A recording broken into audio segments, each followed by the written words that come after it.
Translation, can you follow me? And what bhikkhus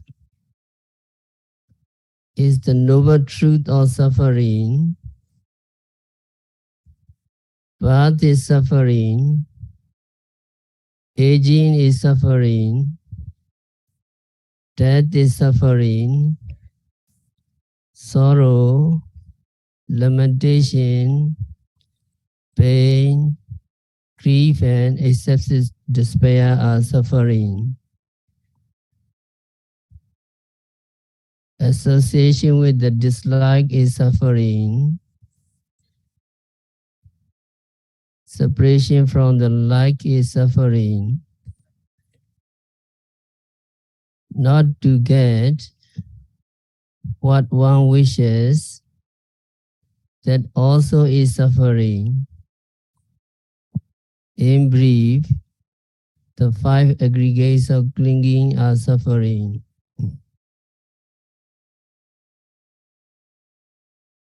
So this Pali, you can find many Pali texts in Dhammacakkappavattana Sutta, and Masatipatthana Sutta, Dhammanupassana Sijjhabhava, and other sutra you can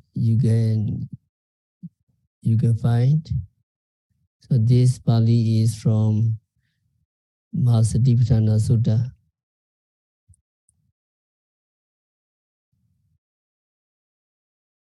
So the teaching of the Noble Truths is very important among the teaching of the Buddha. Actually, whatever the Buddha taught during his 45 of ministry can be reduced to the teaching of the 4 Noble Truths. So it is an important subject.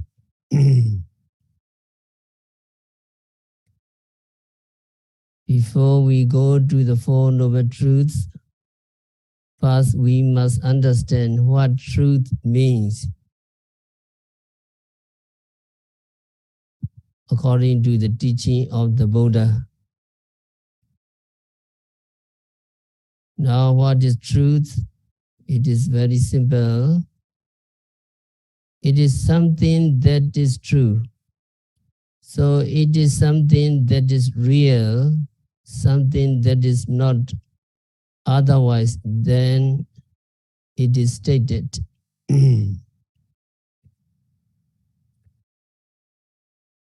And also, 4 Noble Truths are important because there can be no enlightenment without the realization of these 4 Noble Truths.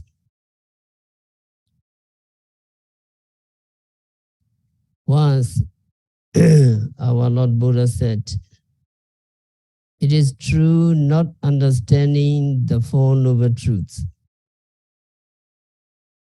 not penetrating the 4 Noble Truths, that I, that means Buddha, I as well as you have to wander so long through the rounds of suffering, the rounds of samsara, the rounds of rebirths.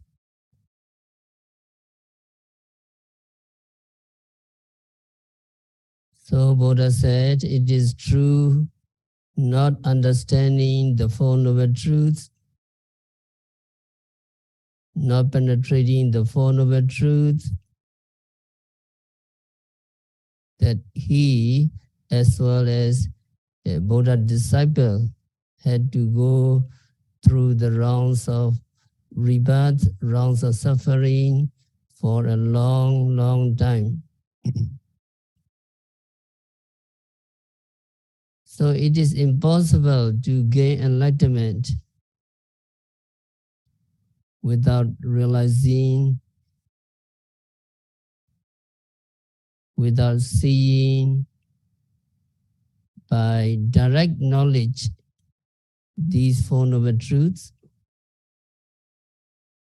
These 4 Noble Truths are very important. And Buddha was very firm and sure about these Four Noble Truths. Buddha said there are only these Four Noble Truths. They are no more or no less. Also, there is no one else other than Buddhas who can teach these Four Noble Truths. There is no one else other than Buddhas who can discover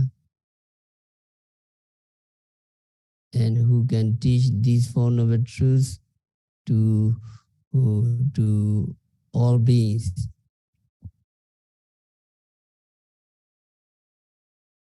So these Four Noble Truths are important both to understand and to realize.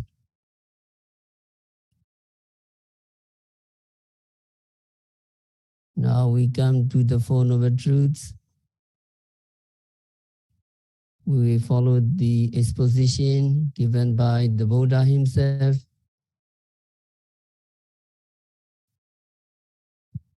So you can find this exposition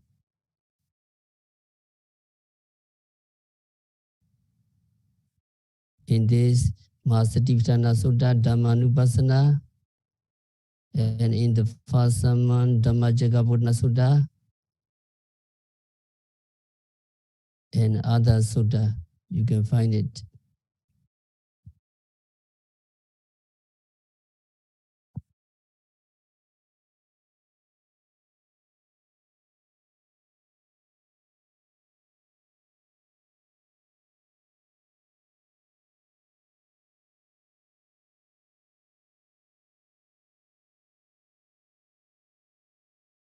Many systems of religious belief exist in the world,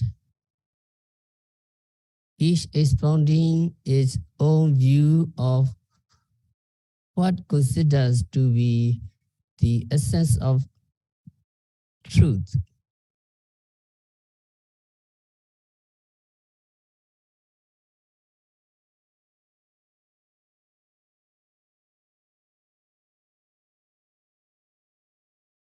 And speculation does not have a place in the teaching of the Buddhas.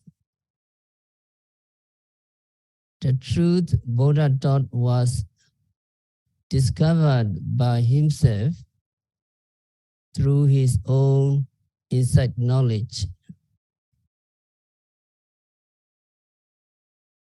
The Four Noble Truths Buddha taught with their definition had been gained through his superior penetrative insight, developed by following the middle path, otherwise called the Noble Eightfold Path, which leads to higher knowledge, producing penetrative insight. So you know the Four Noble Truths. The first one, dukkha sacca, truth of suffering. Number two, samudaya sacca, the truth of the origin of suffering, the cause of suffering. Nirodha sacca, number three, the truth of the cessation of suffering.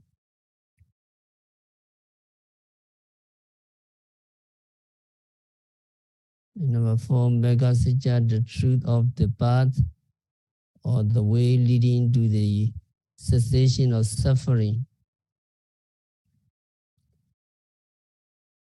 So it is most essential to know these Four Noble Truths.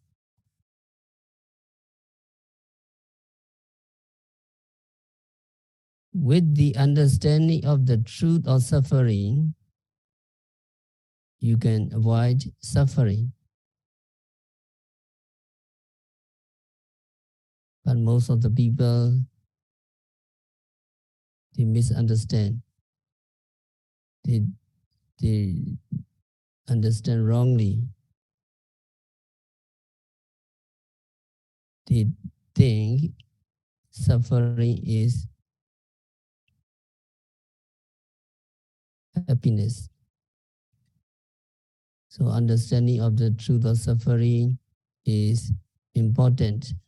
What are the truth of suffering? Buddha explained in detail. Birth is suffering, decay is suffering, disease is suffering, death is suffering, association with those we do not like is suffering, separation from those we like is suffering, etc. In short, the five aggregates of clinging of mind and body is suffering. So with the understanding of this truth of suffering is important, then we can avoid suffering.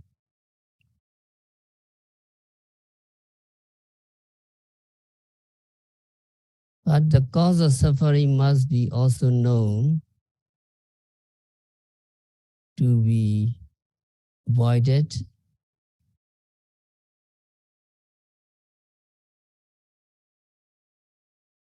and to achieve the cessation of suffering,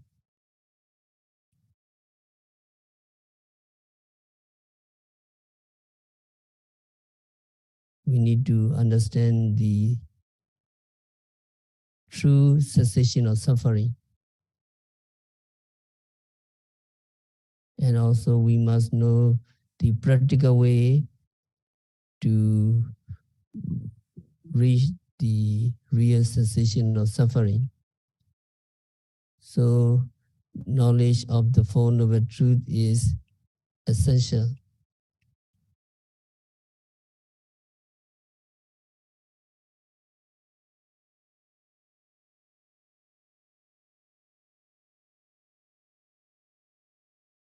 So having come upon these four essential truths, Buddha enumerated them in their sequence. The first truth dealt with was the truth of suffering, and he described jatipi dukkha, new becoming, getting old, death, sorrow, lamentation, physical pain, grief, despair, association with hateful ones, separation from loved ones, not getting what we want, and the five groups of grasping are suffering.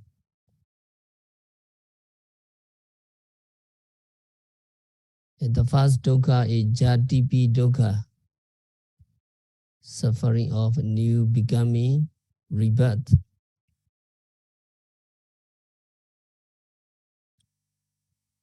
New becoming rebirth means the dissolution of mind and matter at the last moment in the last existence, and after death, the first moment of genesis of new Namarupa, mind and matter in the new existence. So new Namarupa in the new existence appear as conditioned by our karma. We reborn again and again, we die again and again. So new becoming is rebirth. As conditioned by our good karma, bad karma, we will reborn in the good realms and lower realms. The first genesis serving as a connecting link with the past life is called Patisande, linking conception in the initial formation of fresh mind and matter. So in samsara, long samsara, we we had a lot of rebirth. So how we come to this world?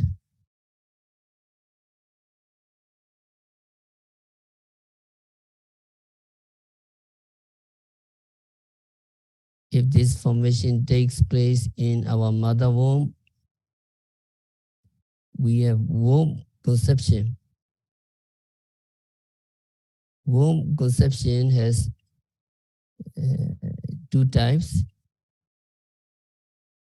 Oviparous, when the conception takes place in an egg shell in our mother womb. Another one is viviparous, when the embryo freely develops in the womb until a birth takes place.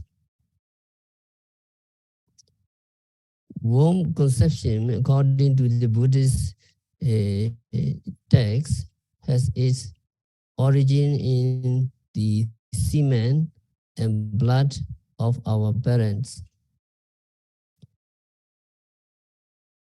Western medical science have the view that conception results from the union of father's sperm and mother's ovum.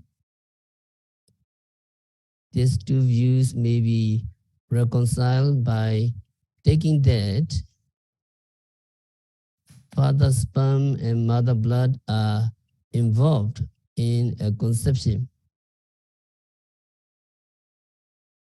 The union of sperm and blood of our parents leading to the formation of resultant new Namarupa, mind and matter, constitute what is known as jati, rebirth. Jati rebirth may take place either in states of woeful states, lower states, or in the human world. As conditioned by past akusala karma, rebirth may take place in the states of woeful states, lower states, and as conditioned by our past kusala karma, wholesome karma, rebirth may take place in the states in the human world. So to be reborn in the human world is not very easy. We all have accumulated a lot of good deeds in the past life. So very fortunately, we landed to this human world.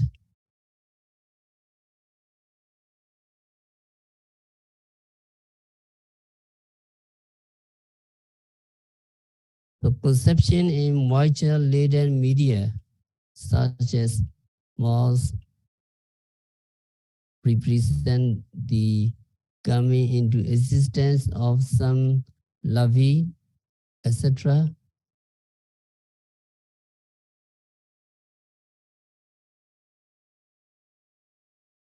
And due to their karma, some have rebirth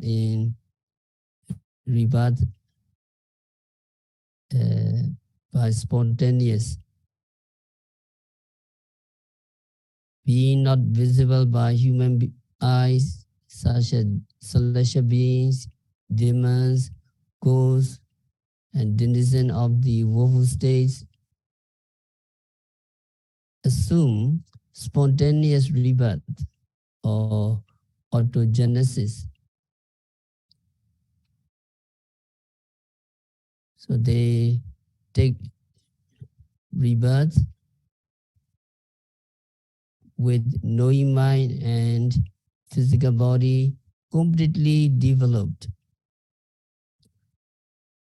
So after this life, if you reborn in the Deva realms, you will not have, you will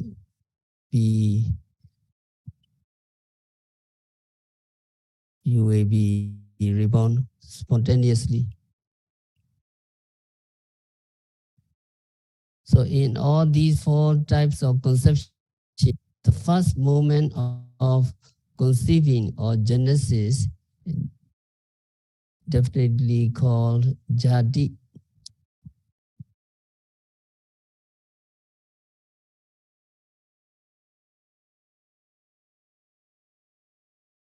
Beginning of new existence. No suffering or no pain as such exists at the first moment of genesis, but since the first arising of this life or the first origination of this life serves as a basic for later appearance of physical pain and mental suffering throughout the whole of the following existence, jati, rebirth is called suffering. So it is like putting your signature on a document as a guarantor of such of some questionable transaction.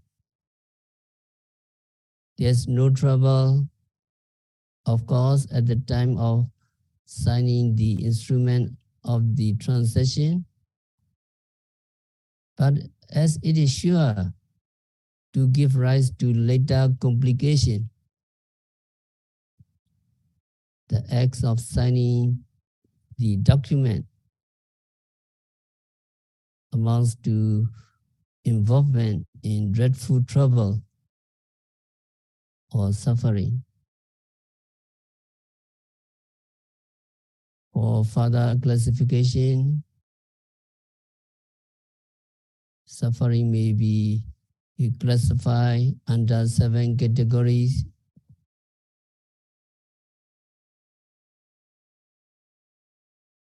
So various kinds of dukkha. The first one is dukkha dukkha. Number 2, viparinama dukkha. Number 3, sankhara dukkha. It is one group. Second group is parijjana dukkha, aparijjana dukkha. It is another group. Another group is priyaya dukkha and nipriyaya dukkha. That is the third group. So in this world, you may see some people have to encounter a lot of suffering because they do not keep their mind and body in this life, and previous karma is very bad. So the person who have done a lot of midis, akusala, and in this life he do not keep his mind and body in the proper way, suffering coming to them. So the first one is dukkha dukkha, bodily pains, aches, and discomfort are a form of suffering, just as worry, misery, unhappiness, and sadness are another form. So these two forms combine to make the first type of suffering, that is dukkha dukkha.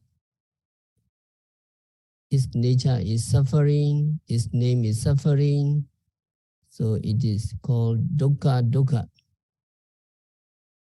We all don't want these dukkha, suffering, bodily pain, aches, discomfort, worry, misery, unhappiness, sadness, depression. We don't like, we don't want, we all are dreaded.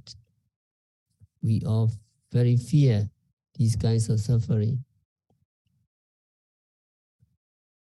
But due to our past akusala karma and due to our present bad karma, we have to encounter various kinds of suffering. So the first kinds of dukkha, you remember, unendurable physical suffering and mental suffering is dukkha dukkha.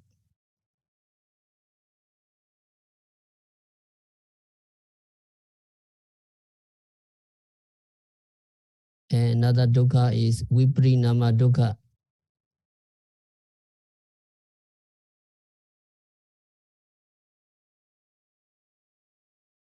These people, some people do not encounter too much suffering because past karma are they very good. They have accumulated a lot of good karma, and in this life they keep their mind and body in a good way. Their sila is good, their uh, practice is good, so they have pleasurable physical sensation arising from agreeable tactile impression, that is kayika sukha, and they have joyful state of mind arising from reviewing pleasant sense object. So these two forms of happy states please everyone, every creature. All beings go after these two happy states day and night, even to the extent of risking their lives. When these two happiness attain, their happiness knows no bound. They're so happy. Yes, some people very fortunate because of their past karma and present karma. But careful. Nevertheless, while these people are rejoicing with blissful contentment,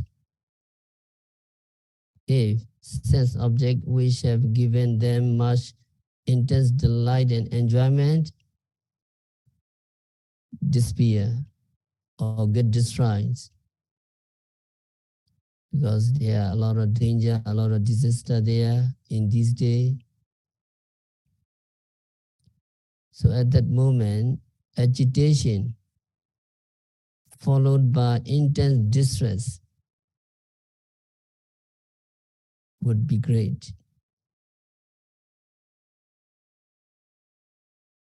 They never think of that kinds of despairing and destroying. But when suddenly they encounter like this, they so agitated, followed by intense distress.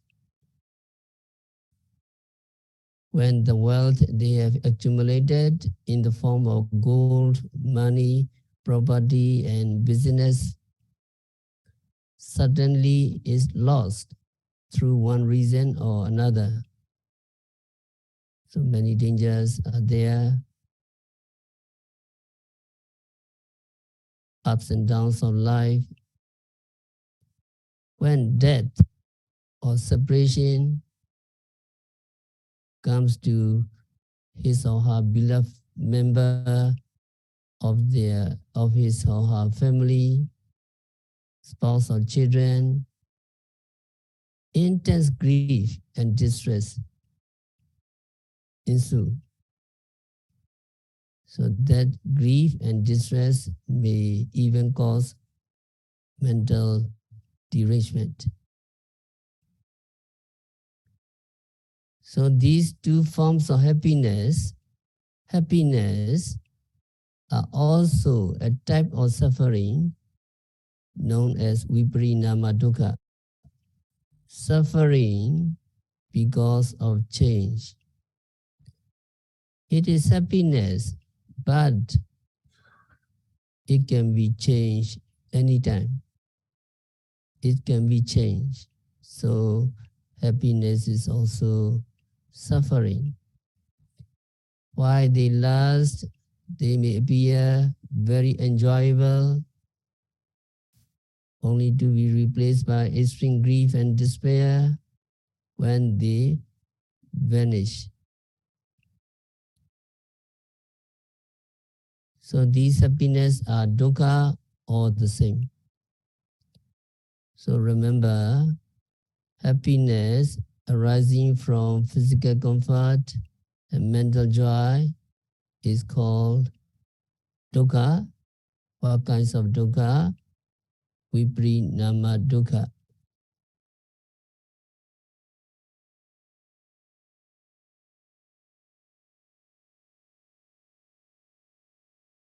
So another dukkha is sankhara dukkha, very normal life. The ordinary everyday things which we see here or comes into contact with in different sense object inspire neither a feeling of pleasure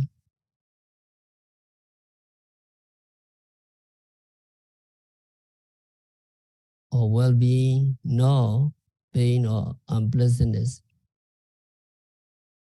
So this neutral condition, which by its nature is neither painful nor pleasurable, is called equanimous feeling, upekha vedana. However, this neutral equanimity does not exist, does not last permanently. This neutral feeling needs constant maintenance of necessary condition for continuity of this media state. This means laborious effort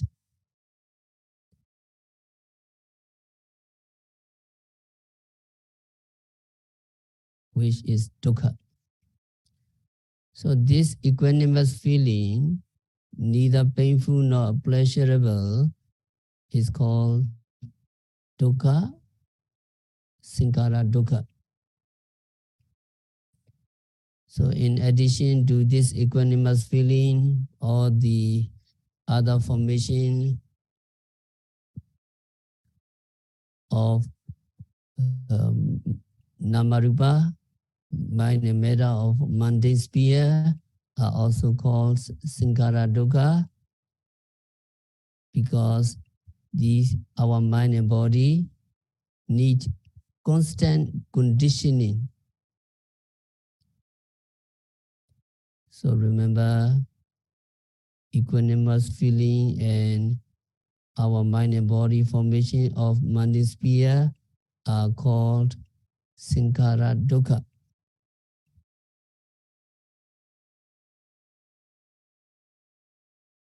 Feeling of happiness also requires constant conditioning for its maintenance.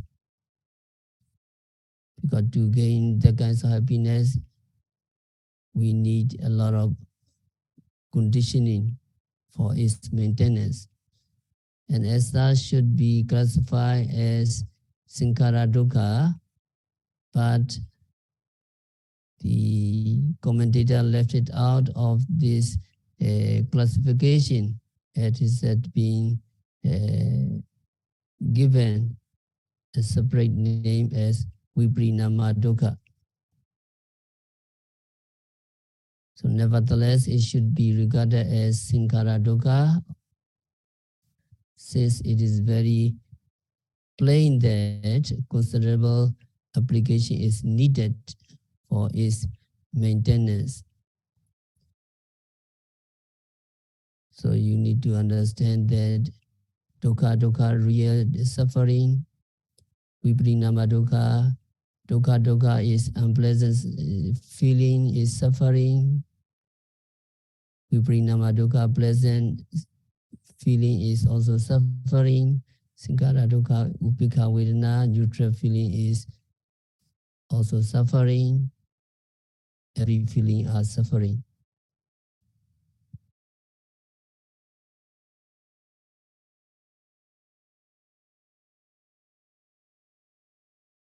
So another type of dukkha is padicchana dukkha.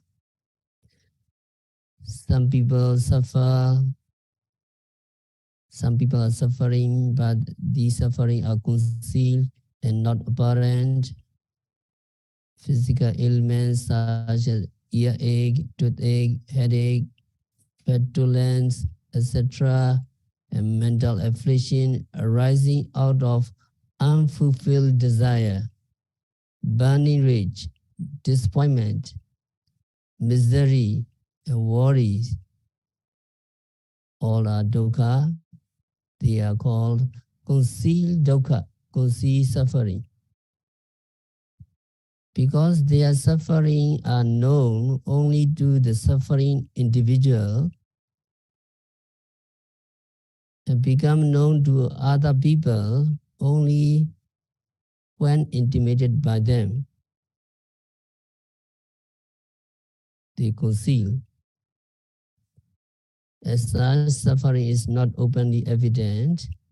It is also called unevident, non-apparent suffering.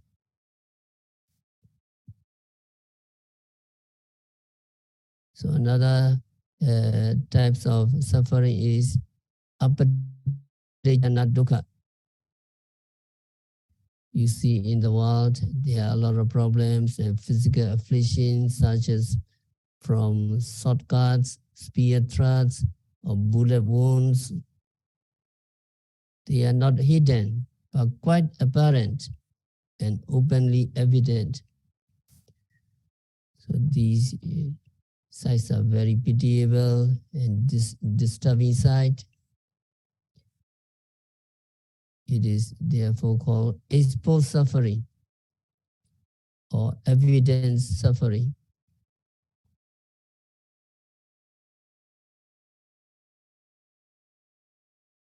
Another type of suffering is priyaya dukkha. All formation of nama rupa, our mind and body, can give rise to physical and mental affliction, are not in essence suffering, but deeply understand. Our mind and body are the basic of suffering of one form or another. So our mind and body are known as priyaya dukkha, quite dreadful in view of the suffering which will surely arise from them. So as in the example just given, it is dreadful, like giving your guarantee to a transaction, you sign a bond for which recompensation has to be made later. So Namarupa, our mind and body are the dukkha, suffering. Another one is Nibriyaya dukkha, that is dukkha type of suffering is intrinsic. There's no bidding about the bush as to its action, and so It is known as direct suffering. So of these 7 types of dukkha, jati, rebirth, taking rebirth in a new existence comes under pariyaya dukkha, according to the classification. So due to the past akusala karma, unwholesome deeds, that beings take rebirth in the woeful states and all kinds of suffering in hell, such as subjection to millions of years of incarnation by hellfires. So hell, the lifespan of hell is millions of years. Torture by hell keepers arise because of his bad karma, because uh, taking jati, taking rebirth in hell, as a consequence of his or her past unwholesome deeds. And too much attachment to the properties and the beings, so the person reborn as hungry ghosts, betas, all kinds of suffering in the realms of beta, hungry ghosts such as starvation, scorching fire for millions and millions of years arise because of jati, because of rebirth in that hungry ghost realm as a consequence of akusala karma, unwholesome deeds.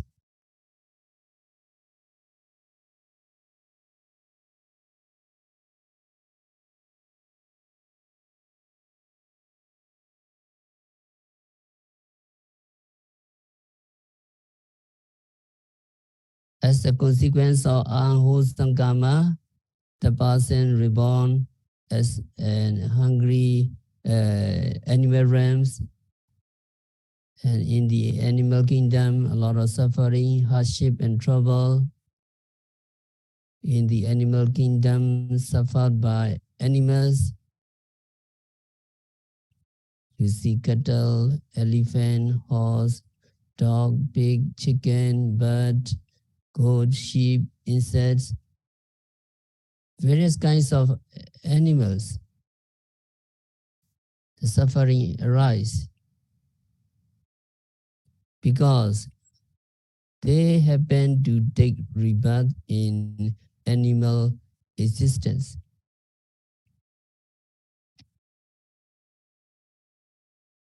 And due to his good karma, he reborn as a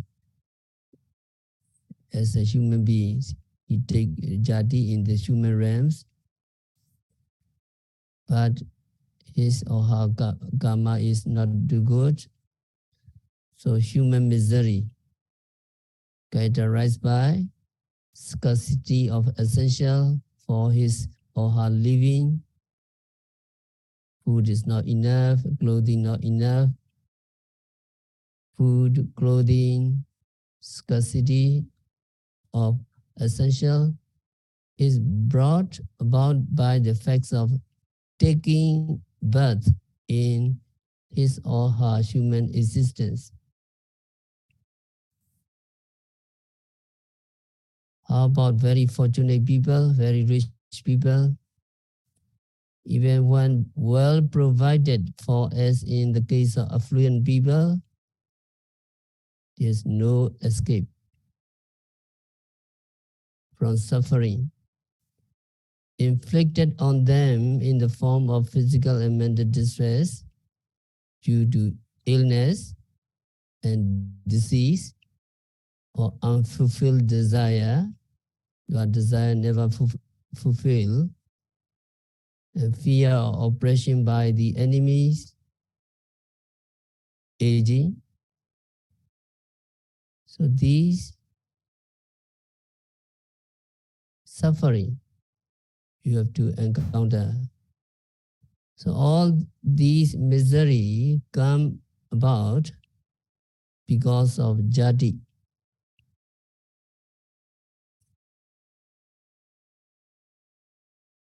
in the human world, being thus the foundation for all the suffering that ensue throughout the whole lifespan, taking birth in particular existence.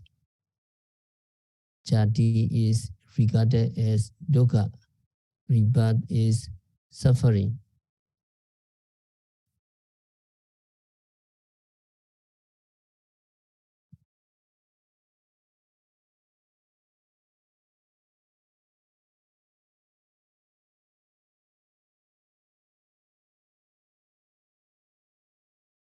So in brief, Buddha said the five aggregates, our mind and body,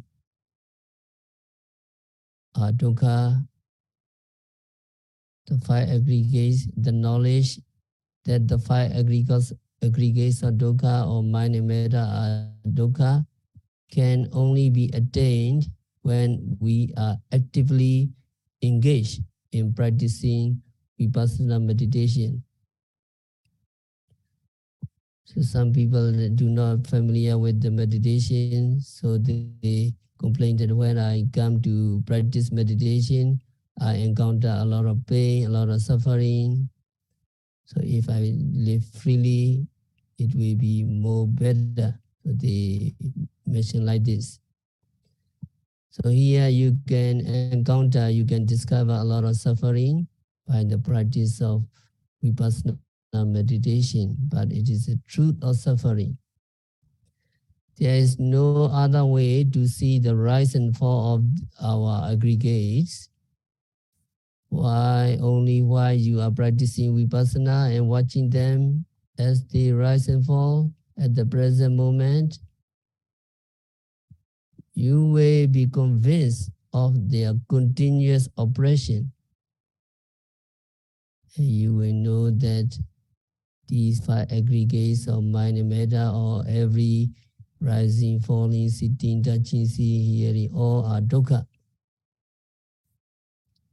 So this kinds of knowledge is called the real seeing of dukkha.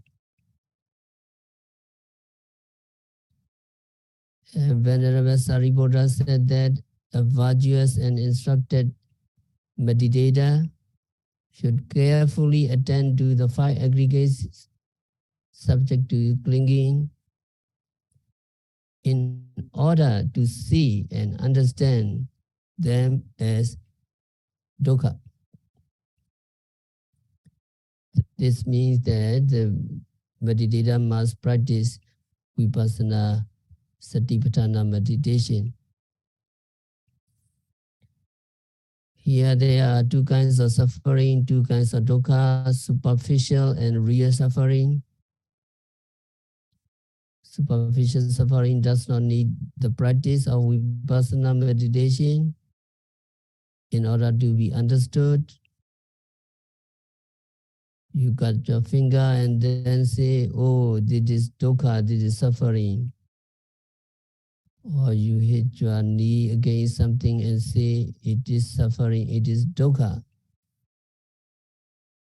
But this kind of understanding is superficial. The nature of dukkha is not really seen. So you experience the unpleasant feeling involved and then see it as suffering. You just feel it and know it. Meditation is not needed to understand it. So here, what we are concerned with is real suffering. The deep understanding of real suffering is suffering dukkha.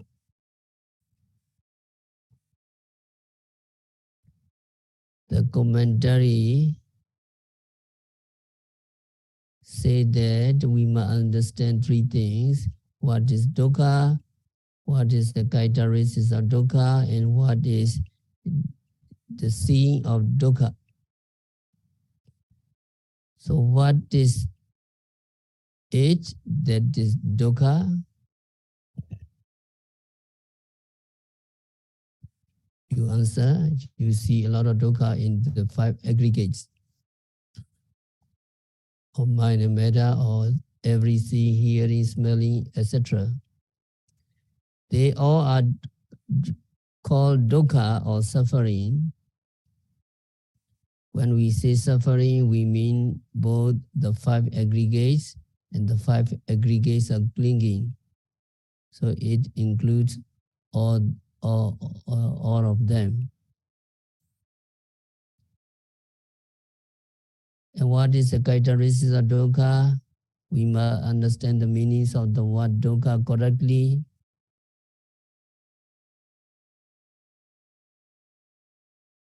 Normally, it means suffering, unpleasant feeling, but its meaning goes deeper than that.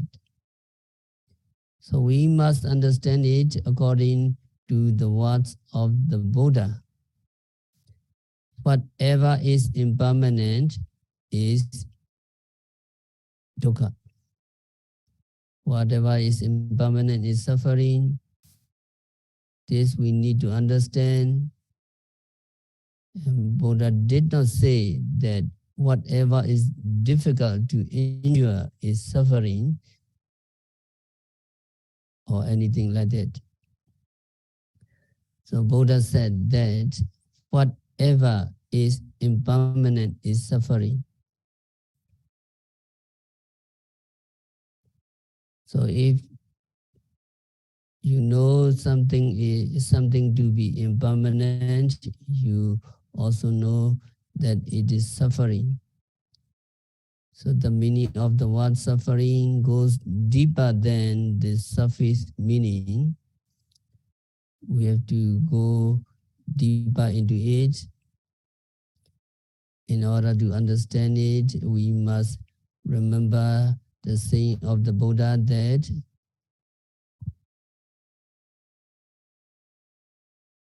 whatever is impermanent is suffering. If you want to know whether something is suffering, you have to see if it is permanent or impermanent. If it is impermanent, you will know that it is dukkha, so it is surely dukkha. So don't worry about that. If you see dukkha, it is very fortunate to see the truth of suffering and to understand the true nature of the dukkha. You are watching all the time. You never tired. So many 2 months you practice continuously, and if you see the true dukkha, if you discover the dukkha, if you really realize the dukkha, you will be escaped from this nature of dukkha.